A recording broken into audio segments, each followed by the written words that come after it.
How often do TV and movie executives think of the Roman Empire? Judging by its ongoing presence in popular culture, by the sheer volume of books, TV, and movies that tell stories somewhere and sometime in either the Empire or the Republic, people in general are still thinking about the Romans quite a bit. Why that might be is the subject of another video. If you're one of the people who enjoys all these stories about the Romans, Spartacus Blood and Sand could be worth a watch. Spartacus is a real life figure, a leader of a slave revolt in the 1st century BC. This is a story from the Roman Republic, not the Empire. This isn't the first time the story of Spartacus has been adapted. There's been numerous books, TV shows, and so on. Probably most famously, a 1960 movie starring Kirk Douglas and directed by Stanley Kubrick, which won 4 Oscars. When it came out, this was actually the most financially successful film in the history of the studio that made it. And one of the final scenes, the I am Spartacus moment, has gained a life of its own in popular culture. This is an historical figure who seems to fascinate the modern world. Blood and Sand is the first of 4 seasons, which came out from 2010 to 2013, 39 episodes in total. I would particularly recommend the first season. It's a tightly plotted psychological drama full of interesting relationships with characters who have clear motivation and are struggling to improve their place in the world. There's lots of great character work, disguised under a bright and gory action show with lots of nudity. It manages to balance elements of lowbrow and highbrow entertainment. On the one hand, seeing the characters as historical figures different from us, but also treating them as messy, screwed up humans with many of the same base urges and desires, which I found a really entertaining contrast. On the one hand, this is the kind of show where you could turn off the sound, have it on in the background, and just enjoy the action and look at all the nudity, the equal opportunity nudity, I'd like to note. On the other hand, you could get rid of all the skin in Blood and Sand, and I think it would still work as a story. It's a very different take to the Kubrick version, with so much extra time to explore the characters and the ability to push the explicit content further than would have been allowed in the mid-20th century. Both versions are probably worth a watch if you've got the time. Another factor that makes Blood and Sand particularly good is Andy Whitfield, who played Spartacus just for this season. He unfortunately died of cancer and was replaced by another actor. I don't want to throw shade on his replacement, but for me, Andy Whitfield is much more compelling in the role. You can really feel the psychological struggles the character is being put through much more than in the later series. I guess this could just be a function of this being a first season. It's always easier to make that first season tighter and more consistent. I can think of several examples where shows lose their way only when they have to release multiple series. Later seasons are about the actual rebellion itself and take place all over Italy. In Blood and Sand, the world feels much smaller. It's more intimate than later seasons, I guess. There's only really a few locations that are used repeatedly. The gladiator school, where they hone their skills, the house above it, where the owner of the gladiator school lives. There's the arena, where they fight for the crowd. We also have a few anonymous-looking locations around the city of Capua. That's pretty much it. As the episodes go on, there's this kind of pressure cooker vibe as the different story elements come to a head. The gladiators and the other slaves are not free. The other characters are almost just as much trapped in their own circumstances. The show goes for an old-fashioned style of dialogue that sounds awkward at first, but is used consistently, drawing you further into the world. There's a further lack of,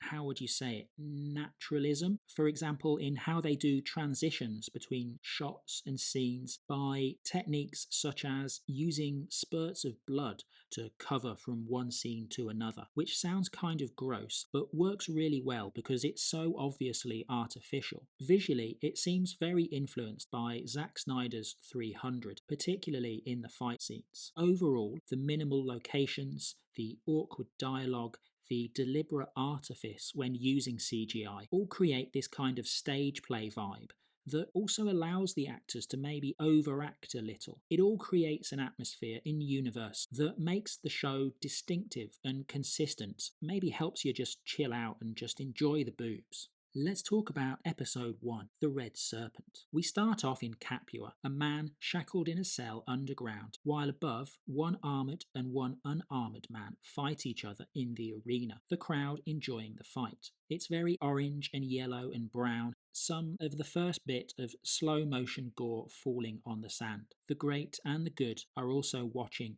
and enjoying the show. Then we're into a flashback, and the man in the cell is standing in front of one of the Romans we saw in the arena. The nameless man is just one of the crowd of Thracians the Roman is negotiating with. The Roman, Legatus Glaber, needs the military strength of the Thracians, and they hammer out a deal so that they will join the Roman army. Later, the nameless warrior is sleeping with his wife, who tells him of a dream. The warrior was bowing before a great red serpent, and he's destined for great and unfortunate things. This scene with the wife is a great example of what's to come in the episode and in Blood and Sand as a whole. Firstly, there's a genuine emotional relationship between the characters. Secondly, there's lots of skin on display. And thirdly, CGI is used in a self-consciously artificial way. After the husband and wife say goodbye, with him promising to kill them all, he runs through a CGI landscape, changing to rain and weather and ultimately into battle. We've immediately got this vibe of slight unreality, of artifice,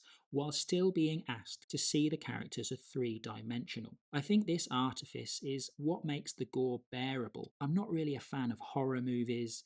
Stuff like Saw just kind of bores me, so I'm glad that this show finds a way to deal with the violence that makes it cartoonish enough that you can still enjoy the story. Ultimately, the military alliance between the Thracians and the Romans falls apart when the Romans renege on the terms of the deal. The two sides fight, and the fight ends with our Thracians standing over Glaber face down in the mud. Our Thracian decides to leave the army and go home to his wife. The Greek and his wife reunite, but they are woken up by Glaber, captured, separated, and both taken into slavery. Relatively quickly, we've established why conflict exists between these two characters. Our future Spartacus and the Legatus are one of the most important relationships in the show, but for Glaber, there's bigger context. After successfully negotiating the alliance with the Thracians, he is visited by his wife, who exposition dumps their family background. The Legatus is under pressure to get a military victory in Greece as a prelude to a career in politics. This pressure motivates him to break the terms of the alliance, seeking greater military victories. Obviously, this fails and ends up with him face down in the mud. He's ordered to return to Italy. It's a humiliation for him, and his father-in-law, a senator of Rome, will be disappointed. The Senate whispers of your early return,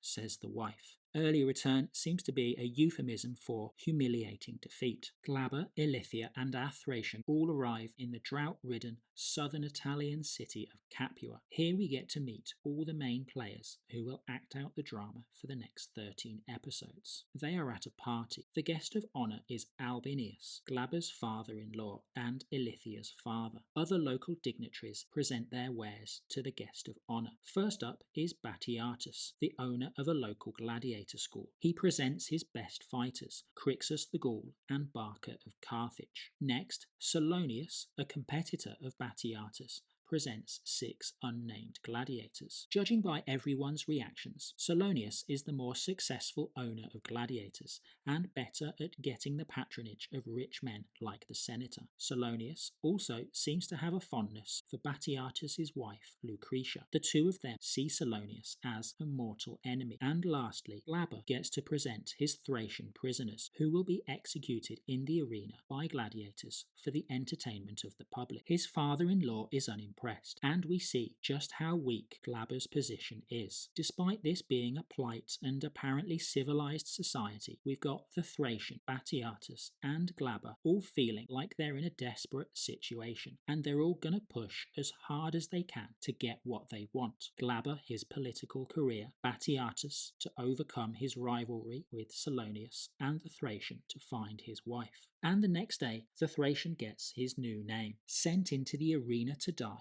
The gladiator he is fighting has a shield with a red serpent, and he remembers his wife's words and what she asked him to do. The crowd loves it, and Glaber is forced to allow the Thracian to remain alive. Batiatus, sat with the other dignitaries, offers to buy the Thracian and names him Spartacus. The crowd chants his new name. The Red Serpent is a great pilot episode. By the end of it, the relationships are all established, the motivations are clear, the sense of desperation that some characters have is palpable. This desperation is going to take them all to some dark places. It's just the beginning of a great season of television, and I'd recommend you give it a try. Thanks for watching.